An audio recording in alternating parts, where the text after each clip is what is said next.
भक्तों, ओम नमः शिवाय, श्री शिवाय नमस्तुभ्यम, जय श्री महाकाल। भक्तों, क्या आपके भी घर में कोई ऐसा व्यक्ति है जिसका विवाह नहीं हो रहा है? उसके विवाह के लिए आप लोग बहुत सारे उपाय करके देख लिए, बहुत सारे मंदिरों में चले गए, बहुत सारे पंडितों के पास चले गए, बहुत सारे जोशियों को उसका हाथ भी दिखा दिया, उसके आपने कुंडली तक भी दिखवा दी, लेकिन उस व्यक्ति का विवाह नहीं हो रहा है। और भक्तों, आपके जीवन में क्या ये भी समस्या चल रही विवाह से रिलेटेड कि जिस घर में आप चाहते हैं कि आपके घर के व्यक्ति का विवाह हो और सामने वाले घर में आपने रिश्ता भी भेज दिया है, बहुत अच्छा घर है और आप चाहते हैं कि मेरी बेटी की शादी हो, लेकिन जो सामने वाला घर है ना हाँ कर रहा है ना कर रहा है, बीच असमंजस में डाल रखा है और बस आपको यही चिंता सताई रहती है कि मेरी बेटी की शादी होगी तो होगी कब। तो भक्तों, चिंता मत करिए। आज की जो ये वीडियो होने वाली, गुरुदेव जी ने विवाह से रिलेटेड इतने सुंदर उपाय बताए हैं जिसको अगर आप अपने जीवन काल में करते हैं तो आपकी जो भी मनोकामना है भगवान भोले बाबा निश्चित रूप से पूरी करेंगे ही करेंगे। तो चलिए चलते हैं उपाय की तरफ और पूरे उपाय को समझते हैं। उससे पहले जो भी भक्त आज हमारे चैनल पहली बार आए हैं और मेरी आवाज़ पहली बार सुन रहे हैं तो चैनल को कर ले सब्सक्राइब और बेल नोटिफिकेशन को ऑन कर लें, जिससे गुरुदेव जी की आने वाली अपकमिंग वीडियोज़ आपको मिलती रहे। तो भक्तों, चलिए चलते हैं उपाय की तरफ और सबसे पहले उपाय को समझते हैं। अभी जो पहला वाला उपाय है, इसमें आपको क्या क्या सामग्री चाहिए सबसे पहले तो आप लिख लें। आपको चाहिए इसमें 5 बेलपत्र और उसके बाद आपको चाहिए 5 समी पत्र, 2 चम्मच हरी मूंग। और हरी मूंग कौन सी होगी? टूटी फूटी ना हो, एकदम जो सही होती है ना, एकदम पूरी की पूरी मूंग दाल, वो वाली। और उसके बाद आपको चाहिए 1 लोटा जल। अब 1 लोटा जल में आप ये तीनों सामग्री डाल लें और उसके बाद आपको थोड़ा सा उसके ऊपर से गुड़ डाल लेना है। ठीक, गुड़ जो होता है ना, उसको थोड़ा सा हाथ से चूरा बना के उसमें गुड़ डाल लें। अब भक्तों, गुरुदेव जी कहते हैं कि आपको सीधा चले जाना है महादेव के मंदिर पे। जब आप महादेव के मंदिर में पहुंचेंगे ये सामग्री लेके, तो आपको सबसे पहले आराधना करनी 7 से 10 मिनट। आराधना करने के पश्चात ही आपको उपाय शुरू करना है। तो याद रहे, आराधना करें उसके बाद उपाय को शुरू करें। अब भक्तों, गुरुदेव जी बोलते हैं कि अब आपने ये सारा सामग्री लेके उत्तर दिशा की तरफ मुख करके शिवलिंग के सामने खड़े हो जाना है और आपको अब इस तरीके से जल अर्पित करना है जैसा जैसा मैं बताऊंगा।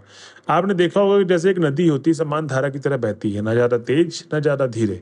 ऐसे ही आपको समान धारा बनाते हुए पूरा का पूरा जल समर्पित करना है। ठीक, उसके बाद भक्तों, गुरुदेव जी कहते हैं कि इस तरीके से जल अर्पित करने के बाद आपको करना यह है कि आपको उस व्यक्ति का नाम बोलना है और जो भी आपके घर के व्यक्ति का नाम, मतलब जिसका नाम उसका बोलो, उसका गोत्र भी बोलें और आपकी जो भी मनोकामना है भगवान भोले बाबा से अपनी मनोकामना बोल दें। भक्तों, गुरुदेव जी कहते हैं कि जो भी भक्त मेरे बताए गए उपाय को इस तरीके से करेगा, उसकी जो भी मनोकामना है भगवान भोले बाबा निश्चित रूप से पूरी करेंगे ही करेंगे।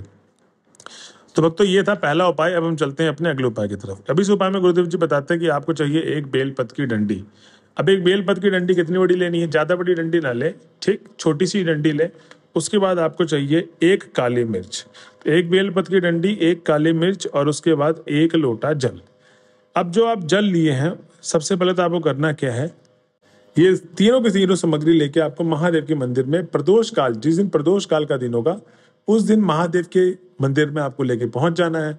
जब आप महादेव के मंदिर में पहुंचेंगे, सबसे पहले तो आपको क्या करना है, उत्तर दिशा की तरफ खड़े होकर मुख करके वहीं पर जिस जगह पर खड़े हो उत्तर दिशा की तरफ मुख करके शिवलिंग के सामने खड़े होकर विराजमान वहीं बैठ जाए। ठीक, उसके बाद गुरुदेव जी कहते हैं कि जो आपके आंखों के सामने शिवलिंग दिख रही है उसके जस्ट पीछे अपोजिट वाले भाग में जो हिस्सा आपको शिवलिंग का नहीं दिख रहा है, वहां पर आपको क्या कर देना है, वहां पर आपको रखना है 1 बेलपत्र की डंडी और 1 काली मिर्च। ठीक, अब उसके बाद गुरुदेव जी बोलते हैं कि इस तरीके से आपको कर लेना है उपाय को। अब आपको खड़े होकर वहीं उसी जगह पे उत्तर दिशा की तरफ ही मुख रहे और शिवलिंग के सामने, और आपको क्या करना है, सबसे पहले तो आपको ये करना है कि जो भी इस उपाय को कर रहा है उसको एक समान धारा बनाते हुए पूरा का पूरा जल समर्पित करना है। जैसे जल नदी से बह रहा होता है एक समान धारा बनाते हुए, वैसे पूरा का पूरा जल समर्पित करना है। तो आपको जल समर्पित करने के बाद अब आपको घर की तरफ चले आना। भक्तों, गुरुदेव जी कहते हैं कि जो भी भक्त मेरे बताए गए उपाय को इस तरीके से करेगा, उसकी जो भी मनोकामना है भगवान भोले बाबा निश्चित रूप से पूरी करेंगे ही करेंगे।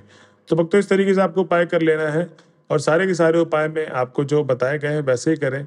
और जो उपाय हैं ये कोई ऐसे वैसे उपाय नहीं है। जैसे कि आप सबको पता है, गुरुदेव जी की जो कथा होती है ना, उसमें बहुत सारे लोग अपनी मनोकामना के द्वारा अपनी पत्र सवाल पूछते हैं, पत्रों के द्वारा मनोकामना लिखते हुए। ठीक, तो गुरु जी ने बहुत सारे पत्र पढ़े तो उसमें इनसे विवाह से रिलेटेड ही बहुत सारी समस्याएं थी। उस कथा में जब गुरुदेव जी ने उपाय बताए थे तो उसमें बहुत सारे लोगों ने इस उपाय को सुना था। और जब अगली कथा हुई थी गुरुदेव जी की, तो बहुत सारे लोग पिछली कथा से आए थे और कहते थे, गुरुदेव आपका कोटि कोटि धन्यवाद, आपने जो हमें उपाय बताया था, आपने बताया गया उपाय हमने किया और हमने जब इस उपाय को किया तो हमारी सारी की सारी मनोकामना पूर्ण हुई। गुरुदेव कोटि कोटि आपका धन्यवाद कि आपने हमें ये उपाय बताया। तो भक्तों, ये है इस उपाय की विशेषता कि बहुत सारे लोगों ने इस उपाय को किया है और उनकी मनोकामना पूर्ण हुई है। तो बस आप भी सच्चे दिल से इस उपाय को करें, आपकी मनोकामना अवश्य पूर्ण होगी। तो भक्तों, ये था आज का उपाय। मिलते हैं अगली वीडियो में, जब तक के लिए हर हर महादेव।